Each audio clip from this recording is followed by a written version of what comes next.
তুমি বড় হয়েছো বলে তুমি যা বলবে সেটা কি আমাকে মেনে নিতে হবে? মেনে নিতে হবে বাবা, কারণ আমি এখন সাবালক হয়েছি।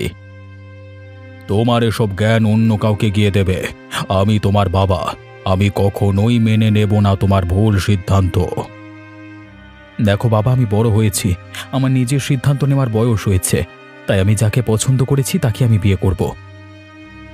তুমি কি মনে করো বিয়েটা একটা ছেলে খেলা, ছেলের হাতের মোয়া যে ধরি খেয়ে ফেলবে? আমি সবকিছু বুঝে শুনে সিদ্ধান্ত নিচ্ছি। তাহলে এটাও বুঝে নাও যে তুমি কোনো কাজ করো না, আর বেকার নেকম্মার ঢেকিকে বিয়ে করা উচিত নয়। আমার জীবন নিয়ে আমি নিজে চালিয়ে নেব বাবা। তুমি কিভাবে চালাবে আমার জানা আছে। নিজেকেই সামলাতে পারো না, তুমি একটা মেয়েকে সামলাবে কিভাবে?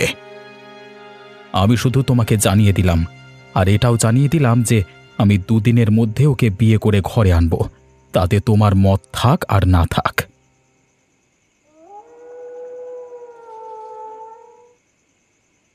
বাবা, তোমাকে একটা কথা বলার ছিল। কি কথা বলবি? বাবা, আমার পলাশকে পছন্দ। পলাশ মানে পাশের গ্রামের অবিনাশ বাবুর? হ্যাঁ বাবা, ওকেই আমার পছন্দ, আর আমাকেও সে পছন্দ করে, বিয়ে করতে চায়। তোর মাথা কি খারাপ হয়ে গেছে নাকি? মাথা ঠিক আছে তোর? এতে মাথা খারাপের কি আছে বাবা? তুই হয়তো ভুলে যাচ্ছিস পূজা, যে আমরা গরিব ঘরের মানুষ। বামন হয়ে চাঁদে হাত দেওয়া ভালো দেখায় না, আর উচিতও নয়। তাই তোর এরকম একটা সম্বন্ধ করবার আগে ভাবনা চিন্তা করা উচিত ছিল। অবিনাশ বাবুরা ভীষণ বড় লোক, আর আর ওরা যতটা বড় লোক আমরা তার তুলনায় ততটাই গরিব। যাদের নুন আনতে পান্তা ফুরায় তাদের অমন বড় ঘরের সম্বন্ধ করা উচিত না, সেই কথাটা মনে রাখিস। দেখো বাবা, ভালোবাসায় অত কিছু দেখতে হয় না। আমি ওকে যখন বিয়ে করব বলে ঠিক করেছি, তখন ওকেই আমি বিয়ে করব। দেখ মা, জেদ করিস না, আমি তোর ভালোর জন্যই বলছি। আমার ভালো মন্দ তোমায় ভাবতে হবে না বাবা, আমি যেটা ঠিক করে রেখেছি সেটাই হবে, আর এটাই আমার শেষ কথা, তুমি জেনে রাখো। তার মানে তুই আমার কথা শুনবি না? কোনো প্রশ্নই আসে না তোমার কথা শোনার। আমার সিদ্ধান্ত আমি জানিয়ে দিয়েছি, আর এটাই আমার শেষ সিদ্ধান্ত।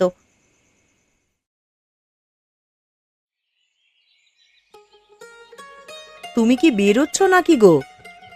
হ্যাঁ গো, বেরোচ্ছি। এখন যদি না বের হই তাহলে এতগুলো সবজি বিক্রি করে আর ফিরতে পারবো না। সবজি বেঁচে যাবে, তাই সকাল সকাল যাচ্ছি। ঠিক আছে, সাবধানে ফিরে এসো।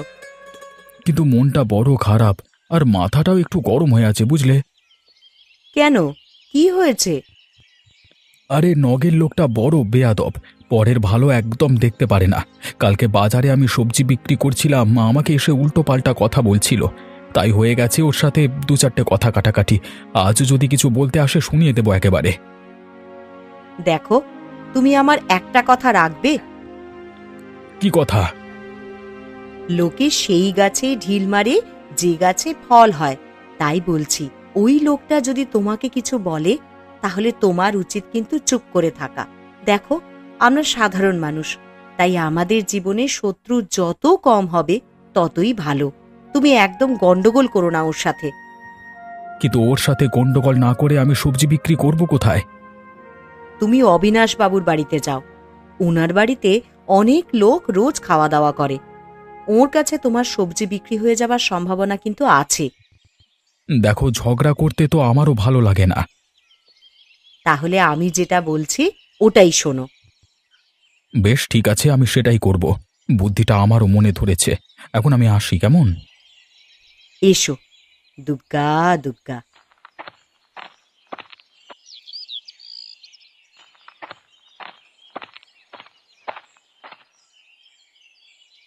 বাবু, একটা কথা জিজ্ঞাসা করব আপনাকে। হ্যাঁ, জিজ্ঞাসা করো না। রোজ আপনার বাড়িতে কাজে আসি, কোনোদিন তো দেখি না আপনাকে এমন মন মরা হয়ে থাকতে। বলি, আজকে কি কিছু ঘটেছে বাবু? আপনাকে দেখে বড় দুঃখী লাগছে। তোমাকে আর মনের দুঃখ কি বলি? দেখুন বাবু, আমি আজ সামান্য একজন কাজের লোক আপনার বাড়িতে। আমাকে আপনি বলবেন না এটাই তো স্বাভাবিক, কিন্তু বিশ্বাস করুন, যদি বলেন তাহলে আমি এই কথা আর কাউকে বলবো না। দুঃখ যখন ছেলেকে নিয়ে হয় তখন কি আর কাউকে মুখ ফুটে বলা যায়? কেন? পলাশ দাদা বাবু তো খুব ভালো ছেলে। ভালো ছেলের ভেতরের রূপ যদি তুমি জানতে, তার আজকাল বিয়ে করবার মন হয়েছে। কোথাকার একটা মেয়েকে সে পছন্দ করেছে। আমি বললাম কিছু কাজবাজ করিস না, বিয়ে করে একটা মেয়েকে সামলাতে পারবি না তুই। তা আমাকে সে যা নয় তাই করে অপমান করলো। বড় ব্যথা পেলাম মনে। একটা কথা মনে রাখবেন বাবু, কি কথা? ছেলেরা যখন বড় হয় তখন তাদের জীবনটা তারাই বেছে নেয়। আমরা তাদের জীবনে তখন খড়কুটোর মতনই হয়ে যাই। তাই আপনার কথা শুনে দুঃখ হলেও আপনাকে সান্ত্বনা দেওয়ার ভাষা কিন্তু আমার কাছে নেই বাবু। তুমি আর কি সান্ত্বনা দেবে বলো? শুধু এতটুকুই বলতে পারি বাবু, দুঃখ পাবেন না। নিয়তিকে কেউ খণ্ডাতে পারে না। ভগবানের যা ইচ্ছে তাই হবে। বেশ, তুমি যখন বলছো তখন মেনে নেব আমি। ভগবানের ওপরই সবকিছু ছেড়ে দেব। ঠিক আছে বাবু, আমি এবারে তাহলে কাজে যাই। দেখো, যা করবার আজকেই করতে হবে। আমাদের হাতে বেশি সময় নেই। কিন্তু তুমি একবার একটা জিনিস বোঝার চেষ্টা করো, এটা খুব মুশকিল কাজ। কোনো মুশকিল নয়। যখন ভালোবেসেছি তখন আমরা পালিয়ে গিয়ে বিয়েও করতে পারবো। দেখো, তোমাকেও যেমন ভালোবেসেছি তেমন বাবাও কিন্তু আমার নিজের।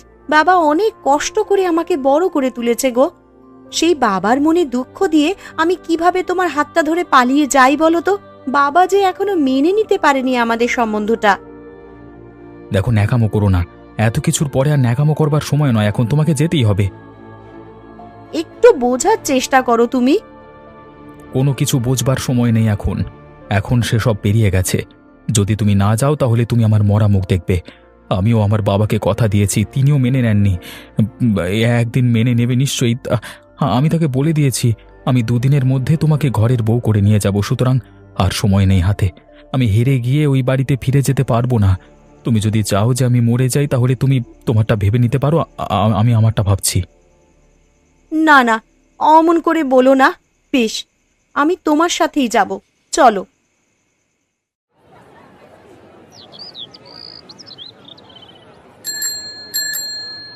কি গোপালদা, আজও আবার সবজি নিয়ে বসে পড়েছো নির্লজ্জের মতো? আরে নির্লজ্জের মতো হবে কেন ভাই? এটা আমার ব্যবসা, আমি খেটে খাই, বুঝলে? আমি লোকের পেছনে চুগলি করে বেড়াই না, তাই আমাকে রোজই আমার ব্যবসা নিয়ে বসতে হয়। তা দেখছি আজকে বেশ ভালো ভালো ঢেঁড়স রেখেছো, তো দাম কত? তোমার জন্য 50 টাকা কিলো। ব্যাস, শুরু করে দিলে তো চোরের কারবার। আমাকে দেখি অমনি দাম বেশি করে দিলে নাকি? আজকাল সবার থেকে এরকম চুরিবিদ্যা শুরু করেছো? অবশ্য চুরি ছাড়া তোমার মতো লোকেরা করতেই বা কি পারে? দেখো ভাই, মুখ সামলে কথা বলো। আমি এখনো পর্যন্ত সৎ পথে কারবার করি। আমি দাম বেশি নিলেও মাল ভালো দিই, আর বেশি দাম নেওয়াকে চুরি বলে না, বুঝলে তো? থাক থাক, তোমার মুখে আর ভালো কথা শুনতে চাই না। কথায় আছে না, চোরের মায়ের বড় গলা। কে চোর সেটা বাজার শুদ্ধ লোক সবাই জানে। তোমার থেকে বড় চোর যে তল্লাটে নেই সেটা সবাই জানে, বুঝলে তো? তাই নিজেকে আর সাধু প্রমাণ করবার চেষ্টা করো না। তুমি আমাকে অপমান করছো গোপালদা? মান অপমান বোধ থাকলে কি আর আমার কাছে এসে পায়ের উপর পা তুলে ঝগড়া করতে? সত্যি কথা কি তোমার ঝগড়া বলে মনে হচ্ছে? দেখ ভাই, এখানে আমি ব্যবসা করতে এসেছি, তোর সাথে ঝগড়া করতে আসিনি। তুই এখান থেকে যা, তুই যাদগিরি। যদি ভালো কথায় না শুনিস তাহলে কিন্তু লোক জড়ো করে আমি তোকে এখান থেকে তাড়িয়ে দেবো, তখন বুঝবি ঠেলা। ঠিক আছে, আমি যাচ্ছি। তবে জেনে রেখো, এই অপমানের শোধ আমি নেবই। এই অপমানের বদলা আমি যদি নিতে না পারি তবে আমার নামে তুমি বাজারে কুত্তা পুষবে, কুত্তা। দেখো বাবা, আমি আমার কথা রেখেছি। তোমার ঘরে বৌমা এনেছি। আমি বলেছিলাম না দুদিনের মধ্যে বিয়ে করে আনবো? আমি ঠিক দুদিনেই বিয়ে করে এনেছি। তুই কি করলি পলাশ? এমনটা তুই করতে পারলি আমার সাথে? অবাক হচ্ছ কেন বাবা? আমি তো বলেছিলাম আমি দুদিনের মধ্যে বিয়ে করে আনবো। আর তুমি নিশ্চয়ই জানো যে তোমার ছেলে যেটা একবার মুখ থেকে বার করে সেটাই করে ছাড়ে। কিন্তু এবার তুই কি করবি? তুই নিজে কোনো কাজ কাম করিস না, তুই নতুন বৌমার যত্ন রাখবি কি করে? এ শরত, এখন এসব কথা বলো না, আমাকে ঘরে যেতে দাও। না, তুই আমার কথার উত্তর না দিয়ে ঘরে যেতে পারবি না। তুমি কি আমার উপর জোর জুলুম করবে নাকি? বাবা হিসেবে তোকে শাসন করবার অধিকার আমার আছে। তোমাকে আর সেই অধিকার দিতে পারছি না বাবা। এখন আমার রাস্তা ছাড়ো। আমি আমার নতুন বউকে রাস্তায় দাঁড় করিয়ে রাখতে পারবো না। তাহলে এটাও বলে যা যে নতুন বউকে খাওয়াবি কি? আমার বউ আমি বুঝবো, তোমাকে অত চিন্তা করতে হবে না। সবটা কি নিজেই বুঝতে শুরু করে দিয়েছিস? এই শরত বাবা, হাঁটো আমার রাস্তা থেকে। এসো এসো পূজা, ভেতরে এসো।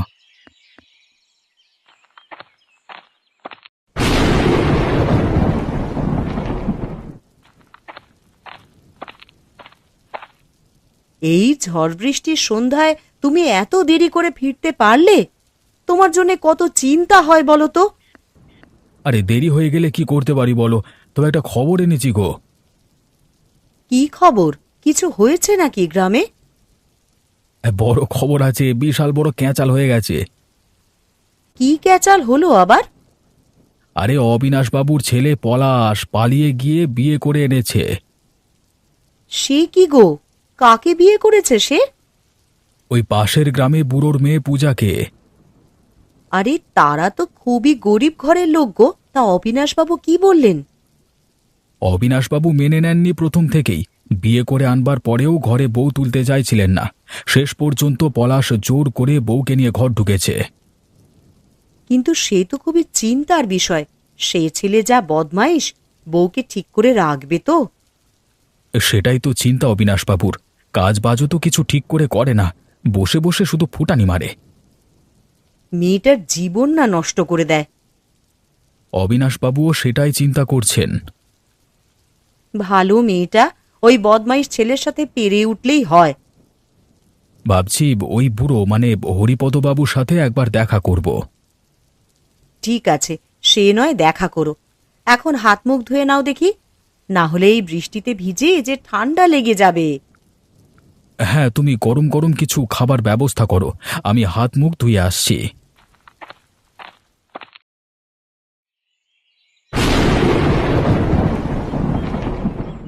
ও নতুন বউ, একটু শুনে যাও না গো।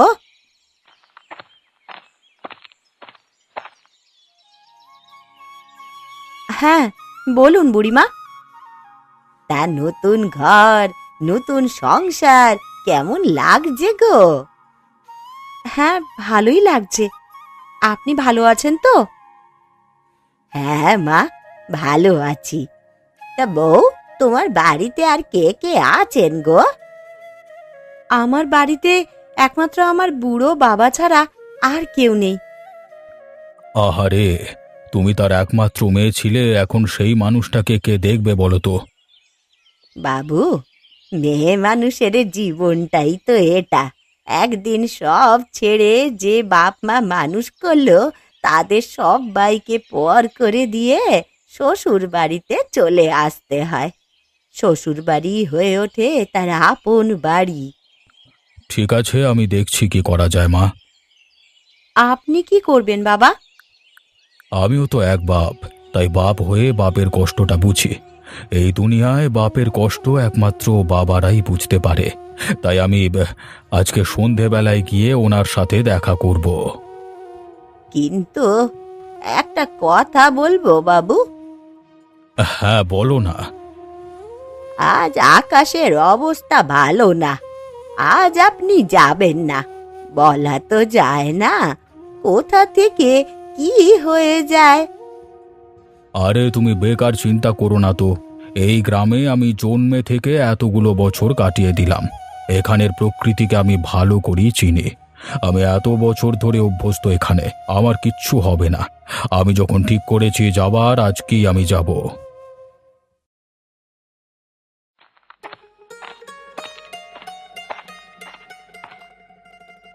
আরে গোপালদা, কই যাচ্ছ গো?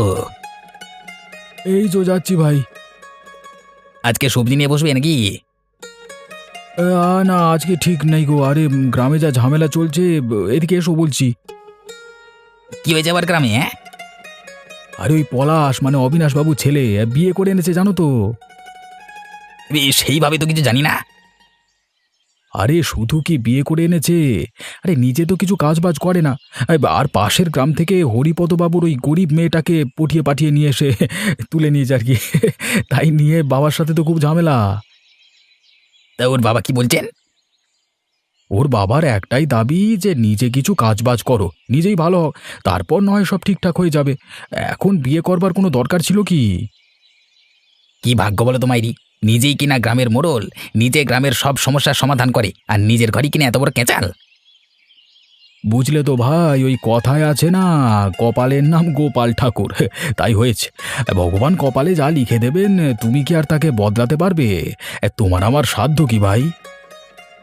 তা একরকম ঠিকই বলেছো দাদা। ভাবছি একটা কাজ করব। কি কাজ শুনি? ভাবছি পাশের গ্রামে গিয়ে হরিপদ বাবুর সাথে একবার দেখা করব, পারলে আজকেই। তা তো বেশ কথা, আমিও যাবো তাহলে। হ্যাঁ, বেশ বেশ।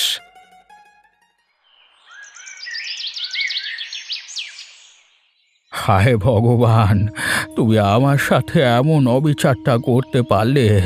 আমি তোমার কি ক্ষতি করেছিলাম বলো, যে এই বুড়ো বয়সে তুমি আমার থেকে মেয়েটাকে ছিনিয়ে নিলে? আবার একমাত্র সৎ পবিত্র মেয়েটা কোথায় যে চলে গেল কিছুই বুঝতে পারছি না। কেন তুমি আমার সাথে এমনটা করলে? আমি তো তার বিয়ে না দিতে চেয়েছিলাম, তার ভালোর জন্যই। তুই একবার ফিরিয়ে দাও ওকে ভগবান।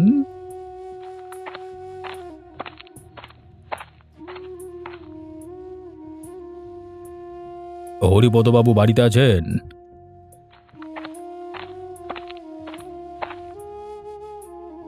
কে? আমি তো ঠিক চিনতে পারছি না। ও, আরে আমার বাড়িতে আজকে কত বড় মানুষ এসেছে। আসুন বাবু, আসুন, আপনাকে যে কোথায় বসতে দিই।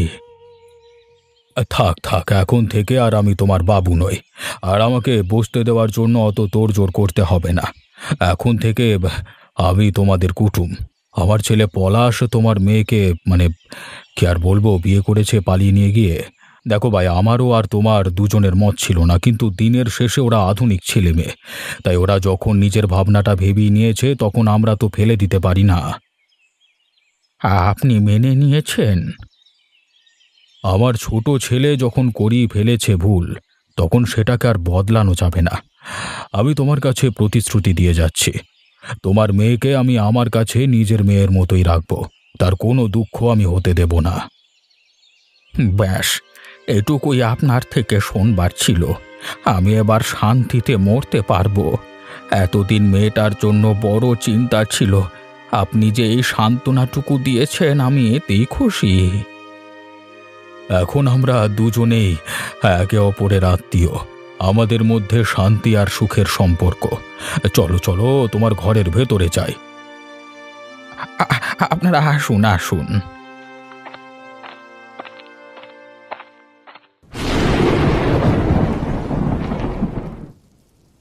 পলাশ ভাই, একটা কথা বলতে এলাম তোমাকে, আর তোমার বৌদিকে নিয়ে এলাম। হ্যাঁ দাদা, বলো না, কি বলবে? দেখো ভাই, সংসার জিনিসটা একটা আলাদা জিনিস।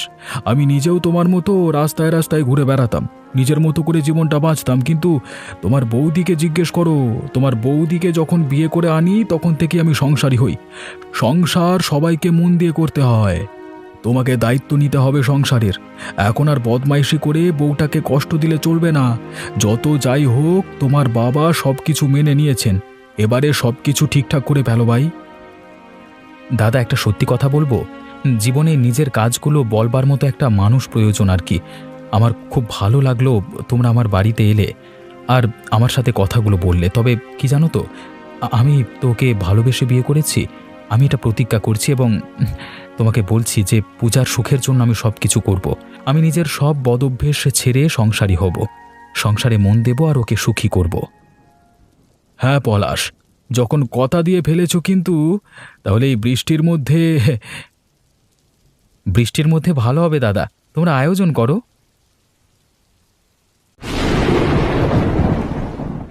নগেন, গোপাল, আরে দেখো তোমরা একটু দায়িত্ব নিয়ে পরিবেশন করে খাওয়াও সবাইকে। দেখো ভাই, বৃষ্টি হচ্ছে বলে যেন কাজে কমতি না হয়। কেউ যেন আমার দাওয়া থেকে এই আনন্দের দিনে না খেয়ে ফিরে না যায়। আতিথেয়তার কোনো কমতি যেন না হয় কারোর, নজর দেবে কিন্তু। আর সবাই পেট ভরে খেয়ে তবে যাবে। আপনারা যে এমন আয়োজন করেছেন এতে আমার মন ভরে গেছে। আমি তো কোনোদিন ভাবতেই পারিনি আমার মেয়ের কপালে এত সুখ লেখা ছিল। কপালে যা লেখা আছে সেটা ঠিকই হয়ে যায়। আমি তুমি আমাদের মতো সাধারণ মানুষেরা বাধা দেওয়ার কে বলো তো? এ কথা আপনি একদম ঠিক বলেছেন। বাবা, তোমার হাত ধরে একটা অনুরোধ করছি। তোমরা ভালোবেসে বিয়ে করেছো, কোনো দিন যেন তোমাদের মধ্যে ঝামেলা না হয়। আমি হয়তো কদিন পর আর এই দুনিয়ায় থাকবো না, বুড়ো হয়েছি তো, কিন্তু তোমরা থাকবে। তোমরা সত্যি কথা বলতে কি, আমার মেয়েটা খুব ভালো গো, ওকে তুমি কখনো কষ্ট দিও না। আমিও আপনাকে কথা দিচ্ছি, আমার কারণে আমার ভালোবাসা পূজা কোনো দিন কষ্ট পাবে না।